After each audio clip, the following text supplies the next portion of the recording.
નમસ્કાર મિત્રો, ગઈકાલે આપણે જે વાત કરી હતી સ્વાધ્યાયમાં આપણે 1.8 સુધી વાત કરી હતી. આજે આપણે 1.9 થી આપણે શરૂઆત કરીશું. એટલે એક્ઝામ્પલ નંબર 1.9. રાઈટ. અહીંયા તમને જે વસ્તુ આપેલી છે પહેલાં આપણે અહીંયા લખી દઈએ. તમને શું આપેલું છે તો એક તંત્રમાં બે વીજભારો તમને આપેલા છે, QA અને QB. એક ધન છે તો બીજો વીજભાર તમને ઋણ આપેલો છે. બંને માટે તમે જોશો અહીંયા તો સ્થાન આપેલા છે A અને B, કયા બિંદુ પર આવેલા છે. તો અહીં મિત્રો તમે જોશો તો આ તમને એવું દર્શાવે છે કે x પર 0, y પર 0 અને z પર -15. B માટે વાત કરું તો 0, 0 અને +15, એટલે એ ધન z દિશામાં છે, x અને y નથી. તો આ તંત્રનો આપણે કુલ વીજભારની વાત કરવાની છે અને એના માટે આપણે વિદ્યુત ડાયપોલ મોમેન્ટ એટલે ડાયપોલ ચાક માત્રાની આપણે ગણતરી કરવાની છે. તો શું કરશો, બહુ આમ જોવા જઈએ તો બહુ ઇઝી ક્વેશ્ચન છે મિત્રો. બંને વીજભારો તમને અહીંથી ખબર પડી જાય. જુઓ, આ -15 એ ઋણ z દિશામાં અને B માટે વાત કરું તો એ તમને ધન z દિશામાં આપેલું છે. તો બે વીજભારો આપણે પહેલાં ડ્રો કરીએ. હું સમજી લઉં કે અહીંયા આ રીતે લઉં છું. તમે એક અક્ષ દોરીએ અને અક્ષ આપણે z અક્ષ તરીકે વિચારીએ. ચલો અહીંયા સમજી લો કે આ આપણે z અક્ષ છે, બરાબર છે. આ આપણે z અક્ષ વિચારી. હવે એની અંદર બે પોઈન્ટ આપણે વિચારવાના છે, સમજો અહીંયા. ચલો, બે પોઈન્ટ આપણે કયા લઈશું તો એક અહીંયા લઈએ આપણે. ચલો, આ એનું સેન્ટર છે એટલે આ સેન્ટર, અને આ બાજુ આપણે જે બોલીએ એ આપણે ધન z દિશા લઈએ અને આ બાજુ જે છે એને આપણે ઋણ z દિશા તરીકે અહીંયા લખીએ. આ તમારે ઋણ z દિશા. તો બે વીજભારો આપણે જે લેવાના છે, Q એ ધન છે, QB ઋણ છે. પહેલો જે છે એ ઋણ દિશામાં છે એટલે એ આ બાજુ લખું છું, ધ્યાન આપજો. અહીંયા પહેલો જે વીજભાર છે એ ઋણ દિશામાં છે. કેવી રીતે ખબર પડી? -15 લખેલું છે, બરાબર છે. તો અહીંયા તમને જે વીજભાર આપેલો છે એ Q ઓફ A છે અને બીજો જે વીજભાર છે એ આપણે અહીંયા વિચારીએ, એ આપણે Q ઓફ B બોલીશું. B બિંદુ અહીંયા આપેલું છે. એ જે વીજભાર છે એને Q ઓફ B બોલીશું. સ્થાન કેટલું? તો ઉગમ બિંદુથી જે એ વીજભાર છે એ તમે એના યામ જુઓ તો એના યામ જે છે 0, 0, -15 છે. એટલે ઉગમ બિંદુથી આ બાજુ 15 સેન્ટીમીટર કહેવાય. એટલે આ જે અંતર મિત્રો અહીંયા બનશે, આ અંતર એ ઋણ દિશામાં 15 સેન્ટીમીટર એવું આપણે કહી શકીએ. માઇનસ નહીં બોલીએ આપણે, ઋણ દિશામાં છે એટલા માટે -15, બરાબર છે. અને B જે છે, B તમે જુઓ તો +15, એટલે બીનું જે સ્થાન છે એ ધન z દિશામાં 15 સેન્ટીમીટર. બોલો, સમજ પડી ગઈ? આ રીતે આપણી આકૃતિ થશે. તો આપણે કુલ વીજભારની વાત કરવાની છે. તો બે વીજભાર તમને આપેલા છે તો કુલ વીજભાર એટલે આપણે સરવાળો કરવાનો છે. તો તમને QA અને QB તમને આપેલા છે. કુલ વીજભાર તો જેટલો ધન છે એટલો જ ઋણ છે, ડાયપોલ જેવી રચના છે. કુલ વીજભાર Q, તો બેનો સરવાળો કરીશું આપણે, QA plus QB, right. QA નું જે મૂલ્ય છે એ તમને આપેલું છે 2.5 × 10⁻⁷ કુલમ. અને બીજો જે છે મિત્રો એ માઇનસ છે એટલે અહીંયા બાદબાકી થશે અને એની વેલ્યુ એટલી જ આપેલી છે 2.5 × 10⁻⁷. એટલે અહીંયા ટોટલ વીજભાર આપણે Q બરાબર વેલ્યુ થશે 0, રાઈટ. ડાયપોલ જેવી રચના થઈ, બરાબર છે. એટલે અહીં બંનેનો જે સરવાળો થયો કુલ વીજભાર = 0. ચલો બીજી વાત કરું. આપણે જે બીજો મુદ્દો લેવાનો છે એ ડાયપોલ મોમેન્ટની વાત કરવાની છે. ડાયપોલ મોમેન્ટ શોધતા તમને આવડે છે. વિદ્યુત ડાયપોલ ચાકમાત્રા એટલે તમે એને ડાયપોલ મોમેન્ટ એવું તમે કહી શકો અથવા ડાયપોલ ચાકમાત્રા પણ કહી શકો. આ પ્રશ્ન 2 માર્ક્સમાં પૂછી શકાય. વિદ્યુત ડાયપોલ મોમેન્ટ અથવા વિદ્યુત ડાયપોલ ચાકમાત્રા, બરાબર છે. જે તમે શબ્દ વાપરો એ ચાકમાત્રા પણ કહી શકાય એને. ચલો, ચાકમાત્રા માટે આપણે સિમ્બોલ P લેતા હતા, યાદ કરો. બરાબર, આપણે લખતા હતા બે વચ્ચેનું અંતર ઇન્ટુ વીજભાર. આપણે માત્ર મૂલ્ય જ જોઈએ છે. દિશા લેવી હોય તો પણ આપણે એને સમજાવી શકીએ છીએ, બરાબર છે. દિશા કઈ બાજુ હોય તો ઋણથી ધન તરફ હોય, બરાબર છે ને. ચલો, બે વચ્ચેનું અંતર મિત્રો, બે વચ્ચેનું અંતર તમે શું બોલશો? તો બે વચ્ચેનું જે અંતર છે, બે વીજભારો વચ્ચેનું અંતર 2a. તો A અને B, આ A અને આ B, બે વચ્ચે અંતર 15 અને 15, એટલે બે વચ્ચે જે અંતર થાય મિત્રો એ 30 સેન્ટીમીટર બોલીશું, બરાબર છે. એટલે એને આપણે મીટરમાં કહું તો તમે બોલશો 0.3 મીટર, આ બે વચ્ચેનું અંતર.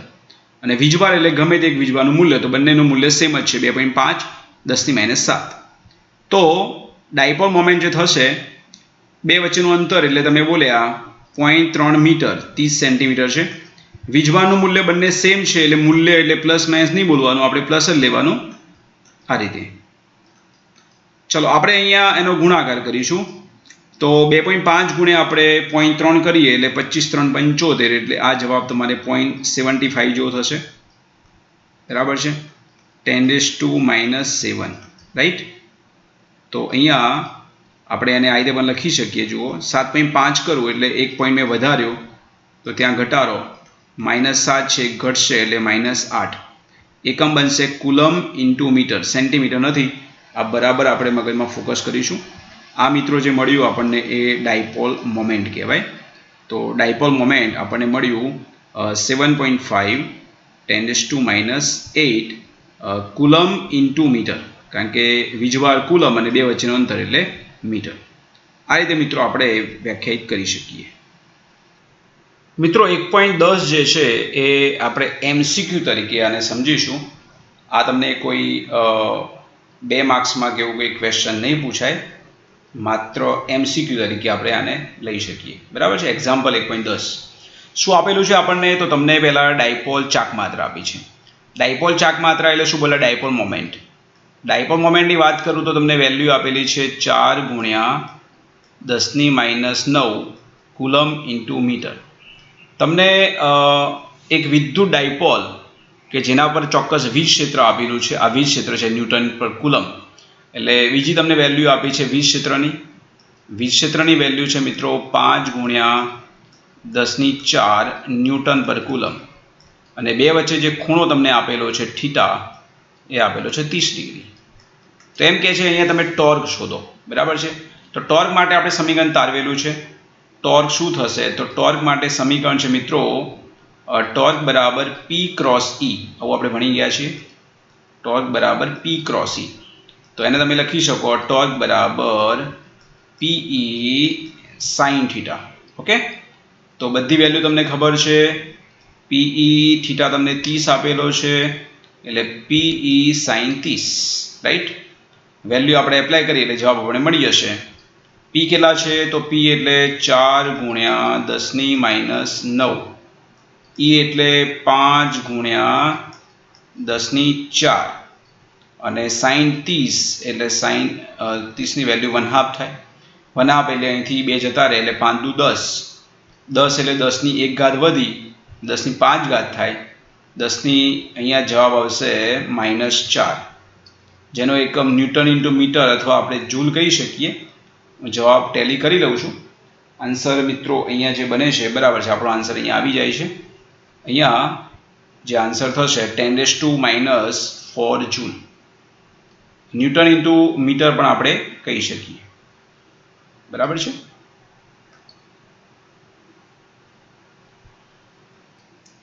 મિત્રો 1.11 ની વાત કરીએ તો એ પ્રશ્ન જે છે 2 માર્ક્સમાં પૂછી શકાય એ ટાઈપનો ક્વેશ્ચન છે. ઊન સાથે ઘસેલા એક પોલિથીનના ટુકડા પર આટલો ઋણ વીજભાર એના પર જાય છે. કોના પર?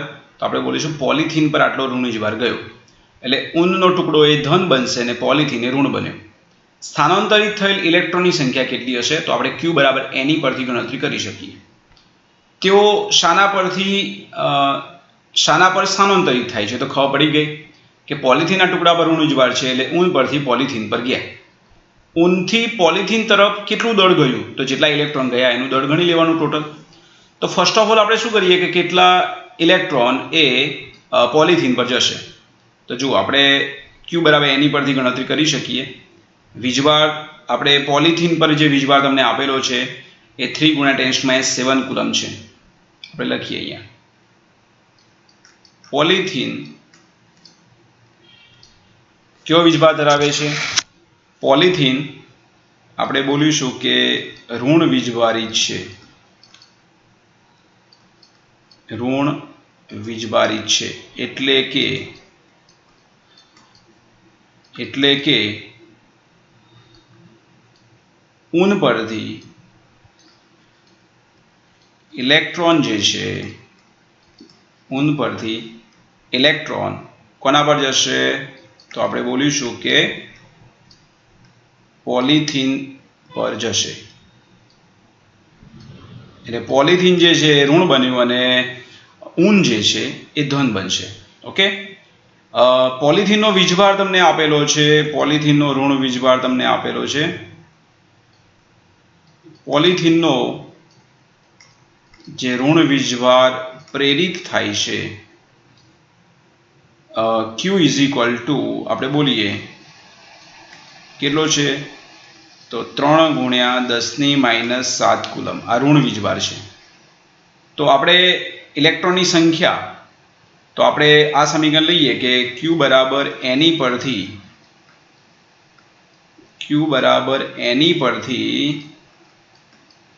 जे इलेक्ट्रॉन स्थानांतरित थया એટલે मीन्स इलेक्ट्रॉननी संख्या N केटला थशे तो N बराबर आवशे Q भाग्या E। Q एटले 3 × 10⁻⁷ અને E ની વેલ્યુ તમને ખબર છે 1.6 10⁻⁹ તો આપણે 3 ભાગ્યા 1.6 કરીએ 3 ભાગ્યા 1.6 તો એ થાય છે મિત્રો 1.875 બરાબર છે -19 ઉપર ગયા એટલે પ્લસ થશે બરાબર છે એટલે એમાંથી તમે અહીંયા 7 આપણે લઈ લઈએ એટલે કેટલી ઘાત થશે તો 10⁻⁻ પ્લસ 12 થશે 10⁻+12 થશે રાઈટ એટલે આટલા જે ઇલેક્ટ્રોન છે આને આ રીતે લખી દો 10⁻+12 આટલા ઇલેક્ટ્રોન જે છે મિત્રો એ પોલિથીનના ટુકડા ઉપર સ્થાનાંતરિત થયા એવું આપણે કહી શકીએ 1.875 10⁻12 तो हवे केटलू दळ एना पर गयुं तो आटला इलेक्ट्रॉन गया तो स्थानांतरित थयेल दळ केटलू एटले ऊन परथी पॉलिथीन पर ऊननुं दळ केवुं थशे ऊननुं दळ घटशे ऊन परथी पॉलिथीन पर गयेल ऊन परथी पॉलिथीन पर स्थानांतरित थयेल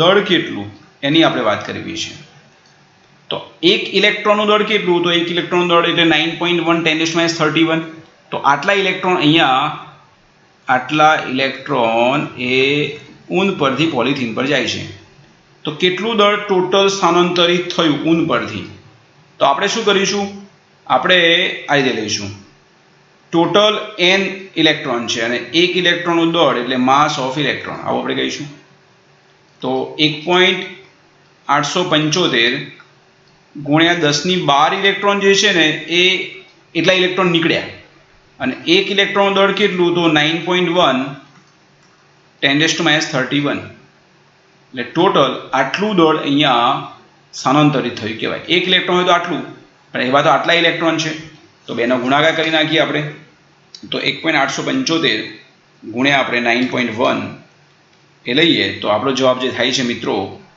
केटलू दळ खस्युं बहु माइनर होय पण आपणे एनी गणतरी करी शकीए 17.06 अने अहींया -31 छे अने अहींया 12 छे એટલે એમાંથી 12 તમે કાઢો તો -19 જેવું થાય એટલે તમે અહીંયા કહી શકો કે 1.7 अथवा 1.71 मैं अहींया एक घटाड्युं એટલે કે વધારું છું અહીંયા એટલે -18 થશે आटला किलोग्राम એટલે आ तो बहु माइनर कहेवाय बराबर है आटलू दळ जे छे ने ए ऊन परथी पॉलिथीन पर स्थानांतरित थयुं कहेवाय बोलो समझ पड़ी गई એટલે અહીંયા બે વસ્તુ आई कि आटला इलेक्ट्रॉन जे छे आटला इलेक्ट्रॉन ए ऊन परथी पॉलिथीन पर जशे अने ऊननुं दळ केटलुं घट्युं अने पॉलिथीननुं केटलुं वध्युं तो ऊन परथी आटलुं स्थानांतरित थयुं आटला इलेक्ट्रॉननुं निकळ्युं एटले अने पॉलिथीननुं एटलुं दळ वध्युं एम कही शकाय बराबर है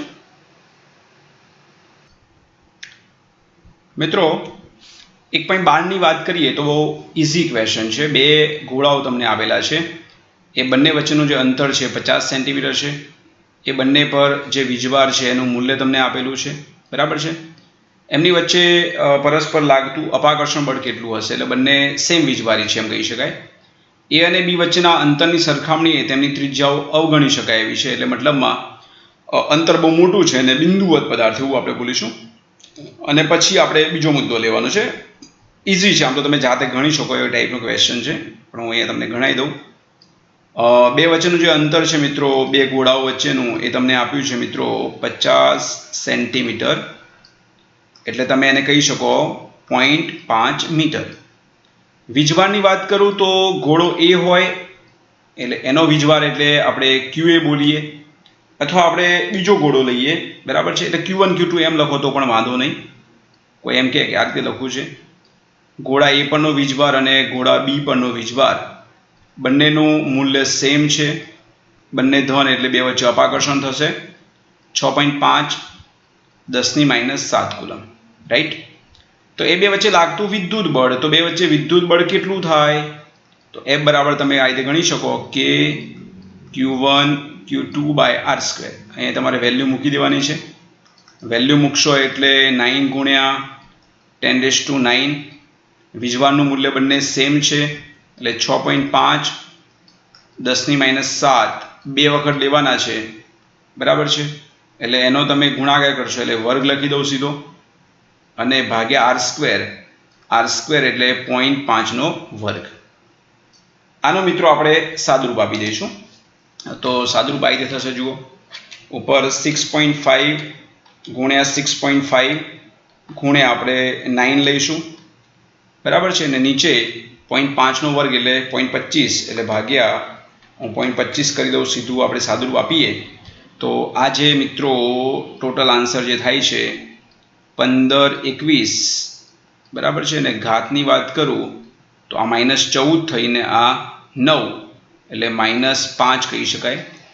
એટલે અહીંયા ટોટલ આન્સર જે બનશે, હું એમ કહું કે 1.5 કહું, બરાબર છે. તો 3 પોઈન્ટ આપણે ઘટાડે એટલે 3 વધારો, તો -2 જેવું થશે. આન્સર જે છે મિત્રો 1.52 10⁻² એવું તમને આપેલો છે. એટલે આ બરાબર જ છે 1.52 10⁻² ન્યૂટન, બરાબર છે. ચલો, બહુ ઇઝી વાત હતી આ તો. સિમ્પલ MCQ ટાઈપનો ક્વેશ્ચન કહી શકાય. હવે નેક્સ્ટ વાત જે કરી છે એ પણ MCQ ટાઈપની જ વાત છે. એમાં શું કરવાનું કહે છે આપણે કે દરેક ગોળા પરનો વીજભાર આપણે બમણો કરી દઈએ અને એમની વચ્ચેનું અંતર આપણે અડધું કરી દઈએ, તો નવું અપાકર્ષણ બળ કેટલું થશે? બરાબર છે. તો જુઓ, વીજભારના મૂલ્યો બમણા કરવાના છે અને અંતરનું મૂલ્ય આપણે અડધું કરવાનું છે. હવે આ રીતે લખી દઈએ. હવે વીજભાર તમને જે આપેલા છે એ વીજભારના મૂલ્યો અડધા તથા વીજભારના મૂલ્યો આપણે બમણા કરવાના છે. વીજભારના મૂલ્યો આપણે બમણા તથા અંતર તમને જે આપેલું છે, બે વચ્ચેનું જે અંતર છે એ અંતરનું મૂલ્ય અડધું કરતો નવું બળ કેટલું થશે? તો નવું બળ જેને આપણે F' બોલીએ, તો સૂત્ર મિત્રો આ રીતે છે. એમાં આપણે ચેન્જીસ કરીએ. સૂત્ર આ રીતે આવે.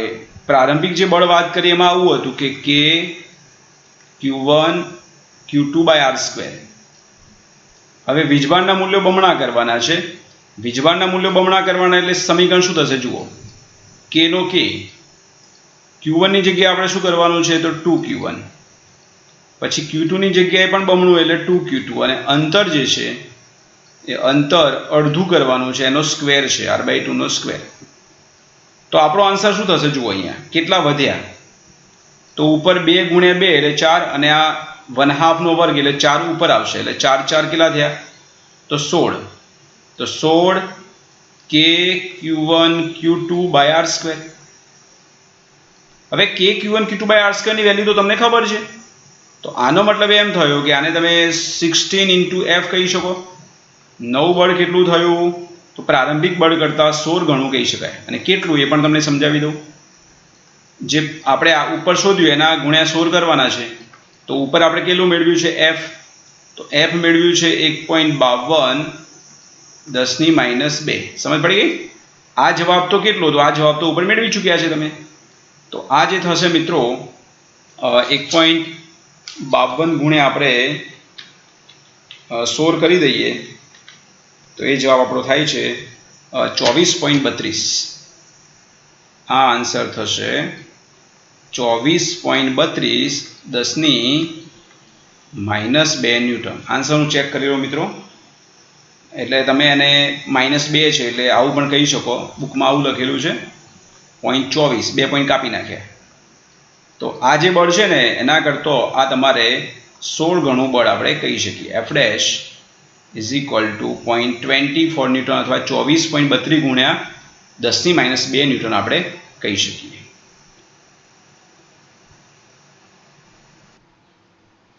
મિત્રો નેક્સ્ટ ક્વેશ્ચન તમને જે આપેલો છે 1.13 એ 1.12 પરથી જ વાત છે. આ પ્રશ્ન જે છે મિત્રો એક્ઝામ્પલ નંબર 1.13 એને હું IMP કરું છું. બરાબર છે. ઉપરનો પ્રશ્ન જે છે એ પણ આપણે બંનેનું કમ્બાઈન જ છે એટલે ઉપરના પ્રશ્નને પણ આપણે ઇમ્પોર્ટન્ટ ગણીશું. અહીંયા તમને જે વેલ્યુ આપેલી છે મિત્રો અહીંયા હું ફરી લખી દઉં છું. બરાબર. અહીંયા એવું કહે છે કે ઉપર જે વાત કરી એ પ્રમાણે બે જે ગોળા તમને આપેલા છે એ બંને ગોળા એટલે કે ગોળો A અને ગોળો B આપણે બે વાત કરીએ એ બંને પર વીજભાર સેમ છે ઉપર આપ્યો પ્રમાણે. અને ત્રીજો વીજભાર એવો છે, ત્રીજો વીજભાર આપણે એવો લેવાનો છે કે જે વીજભાર રહિત હોય ગોળો. તો એકબીજા પરથી વારાફરતી કોન્ટેક્ટમાં લાવવાનો છે અને ફરી પાછું આપણે એ બંનેને એટલા જ અંતરે ગોઠવવાના છે. તો એમની વચ્ચે લાગતું નવું બળ કેટલું થશે? તો પહેલાં આપણે આ પ્રશ્ન જો એકલો પૂછ્યો હોય તો આપણને વેલ્યુ આપેલી હોય બધી એટલે તમારે ફરી પાછી ગણતરી કરવી પડે. ભલે અહીં ગણતરી નથી કરી પણ હું કરી લઉં છું. એટલે પહેલાં કે ગોળો A અને ગોળો B બંને વીજભારિત છે અને બંને પર વીજભાર કેટલો છે ઉપર તમને જે આપ્યો હતો એ જ વેલ્યુ આપણે લેવાની છે. એટલે ઉપર જે વેલ્યુ આપેલી હતી 6.5 10 - 7 કુલમ વીજભાર અને બંને વચ્ચેનું જે અંતર હતું મિત્રો એ 0.5 મીટર હતું. ત્રીજો જે ગોળો છે એ લખી દઉં છું. ત્રીજો ગોળો C એવું ધારી લઈએ છે જે અહીંયા એમ કહું છું કે જેના પર વીજભાર નથી એટલે કે વીજભાર રહિત છે, એના પર કોઈ વીજભાર લેવાનો નથી. હવે આ પરિસ્થિતિમાં પહેલા બળ કેટલું લાગે અને પછી શું લાગે પછી એટલે શું કરવાનું છે તમને સમજાવું છું. ફર્સ્ટ ઓફ ઓલ શું કરવાનું છે આપણે ધ્યાન આપો. પહેલા એટલે ગોળો A તથા ગોળો B એ કોઈ ચોક્કસ અંતરે જ્યારે આવેલા હોય, ગોળો A તથા ગોળો B R = 0.5 મીટર અંતરે રહેલા હોય, આવેલા હોય ત્યારે લાગતું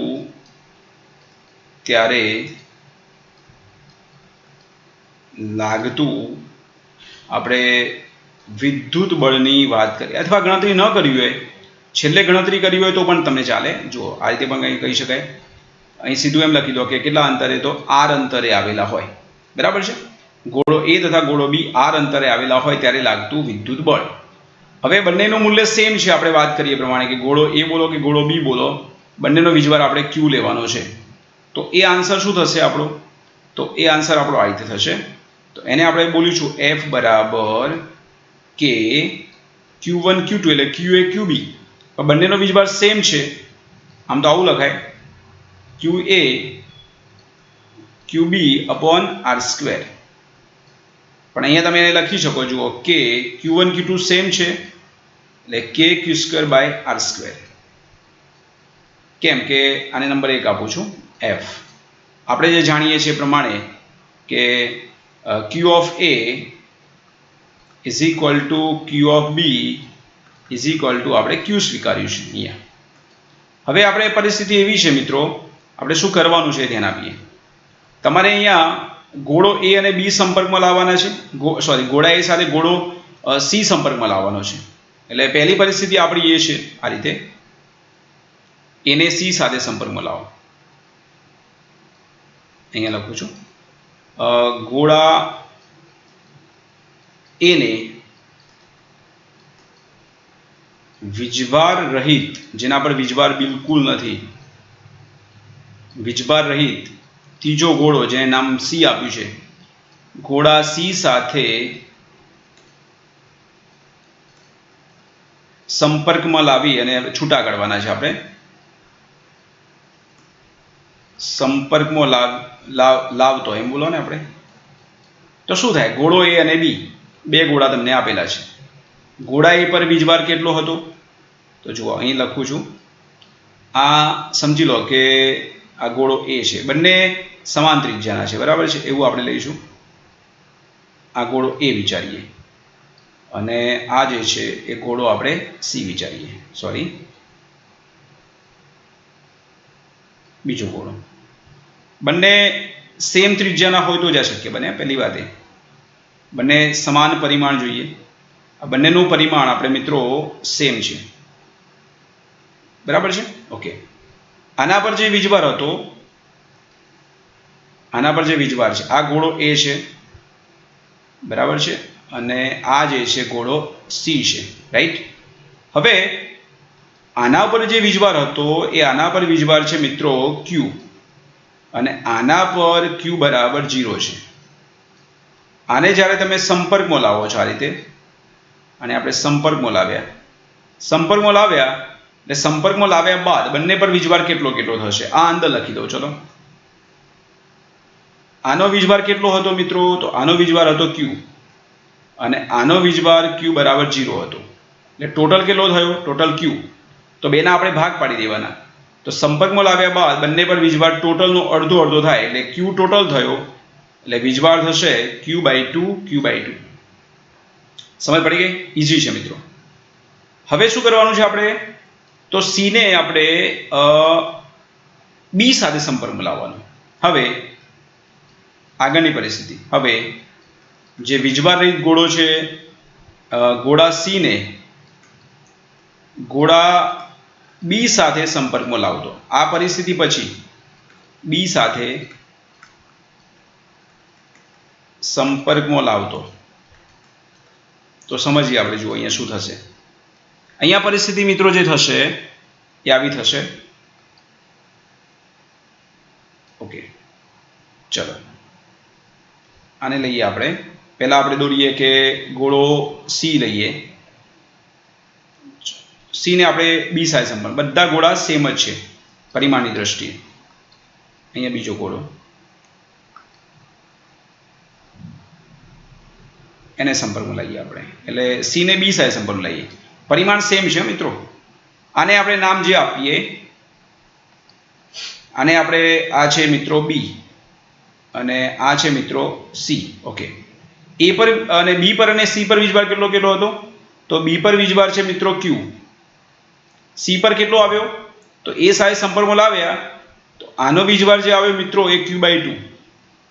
હવે તમે આને સંપર્કમાં લાવો છો, સંપર્કમાં લાવ્યા અને એટલે શું થશે? બેનો અડધો કરી દેવાનો. અડધો કરશો એટલે કેટલો થશે? તો ટોટલ કેટલો છે મિત્રો? તો ટોટલ જે વીજભાર બન્યો, કુલ વીજભાર જે થાય, કુલ વીજભાર કેટલો થશે? તો Q + Q/2. એટલે તમે એને બોલી શકો 2Q + Q એટલે 3Q/2 ટોટલ થાય. એનો હાફ કરી દો, તો એનો હાફ એટલે 3Q/2 ના બે ભાગ પાડો એટલે 3Q/4 અને બીજો 3Q/4. સમજ પડી ગઈ? એટલે આ બેનો સરવાળો કરવાનો Q + Q/2 અને એનું આપણે હાફ કરી દેવાનું. તો બંને પર વીજભાર કેટલો આવશે? ટોટલ 3Q/2 થાય, એનો ભાગ પાડો એટલે 3Q/4 અને અહીંયા પણ 3Q/4. બોલો મિત્રો, સમજ પડી? ફરી એકવાર ચેક કરી લેવું, જુઓ, બરાબર સમજી લેજો. પહેલા આપણે શું કર્યું? પહેલા આપણે કર્યું એ સાથે આપણે સી સંપર્કમાં લાવ્યા, એ સાથે સી. તો એ પર વીજભાર ક્યુ હતો, બી પર 0 એટલે 2 પર Q/2. હવે સી ને આપણે બી સાથે સંપર્કમાં લાવ્યા, તો સી પર કેટલો આવી ગયો છે? સી પર Q/2 આવી ગયો. એ પર બી પર ક્યુ છે, તો બેનો સરવાળો એટલે Q + Q/2 એટલે 3Q/2, એનો હાફ આવે એટલે 3Q/4. હવે મિત્રો આપણે કામ કરવાનું છે. હવે ફરી પાછા એ અને બી ને સંપર્કમાં લાવવાના છે એટલા જ અંતરે, બરાબર છે. હવે પરિસ્થિતિ એમ છે, હવે ગોળો એ તથા ગોળો બી આર અંતરે લાવતો નવું જે વિદ્યુત બળ છે એની આપણે વાત કરીએ. નવું વિદ્યુત બળ, તો નવું વિદ્યુત બળ જે પ્રાપ્ત થશે આટલું થશે, એને આપણે એફ ડેશ બોલીએ. કેટલું થશે? તો કે નવો વીજભાર જે પ્રાપ્ત થયો, એટલે આપણે આવું લખવાના, એનો વીજભાર બીનો વીજભાર ભાગ્યા બે વચ્ચેનું અંતર આપણે પહેલાં જે હતું એ જ અંતર રાખવાનું છે આર, પણ એનો વીજભાર બદલાઈ ગયો એટલે ક્યુ એ ડેશ લખવું, બીનો વીજભાર ક્યુ બી ડેશ લખવું. કેટલો થશે? તો ક્યુ એ ડેશ, જુઓ એ પર વીજભાર કેટલો આવી ગયો? તો એ પર વીજભાર હવે બદલાઈ ગયો, પહેલાં જેટલો નથી. હવે આપણે એ પર વીજભાર જે બન્યો એ Q/2 છે અને બી પર જે બન્યો એ 3Q/4 છે. આ પરિસ્થિતિ કર્યા પછી તો એનો વીજભાર જે પ્રાપ્ત થયો Q a dash A Q/2 છે સી સાય સંપન્ન લાયા પછી. અને બીની વાત કરું તો બીનો વીજભાર તમને દેખાય છે 3Q/4 અને બે વચ્ચેનું અંતર આપણે બદલવાનું નથી. બોલો, સમજ પડી ગઈ? ચલો હવે એક કામ કરીએ. આની અંદર જુઓ, બાકીની વસ્તુ બહાર લઈ લો. 3 ઉપર છે, આ 4 દુ 8 નીચે આવશે, એટલે તમે આવું લખો 3/8 લખો, બરાબર છે. અને ઉપરનો જે આન્સર થયો કે Q1 Q2 એટલે KQ² બાય તમે R² આવું લખી શકો. એટલે કયો ભાગ થશે? 3/8 ભાગ થશે. અને આનું તમારે કેલ્ક્યુલેશન કરવું હોય તો તમે કરી શકો છો. 3/8 ભાગ થયો, આ બળ F હતું તો 3F/8 આવો પ્રશ્ન પૂછાયેલો છે. અને વેલ્યુમાં તમારે ગણતરી કરવી હોય તો તમે કરી શકો છો. જુઓ,